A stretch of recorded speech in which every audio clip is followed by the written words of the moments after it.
अस्सलाम वालेकुम। गले में अगर आपके ख़राश है और वो नहीं जा रही तो आप फ़ौरी तौर पे खुदा के लिए एंटीबायोटिक्स वगैरह नहीं शुरू कर दीजिएगा। लोगों को आदत होती है ज़रा ज़रा सी बात पे एंटीबायोटिक्स का इस्तेमाल शुरू कर देते हैं और उससे तो और ज़्यादा मसाइल हो जाते हैं।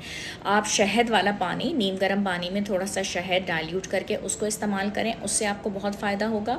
उसके अलावा हल्दी वाला जो दूध है गर्म करके आप उसको इस्तेमाल कीजिए, उससे इंशाल्लाह आपको फ़ायदा होगा। अनानास और लेमन का आप इस्तेमाल जो है वो कर सकते हैं बिल्कुल, और इसको आप इस्तेमाल करें। गले की ख़राश में वो सूदिंग इफ़ेक्ट देता है। काली मिर्च का इस्तेमाल जो है वो शहद में डाल के करें, उससे गले की ख़राश में फ़ायदा होता है। नमक का पानी यानी कि गर्म पानी को गर्म करके उसमें नमक डाल के इस्तेमाल करें, उससे बहुत फ़ायदा होता है। और मशरूबात जो होती हैं उनको आप ज़्यादा इस्तेमाल करें तो गले की जो ख़राश होती है, ठंडी मशरूबात नहीं, आपने जैसे अदरक का पानी है, सौंफ का पानी है, ज़ीरे का पानी है, इस तरीके से तो कुदरती तरीके से आपके गले में जो ख़राश है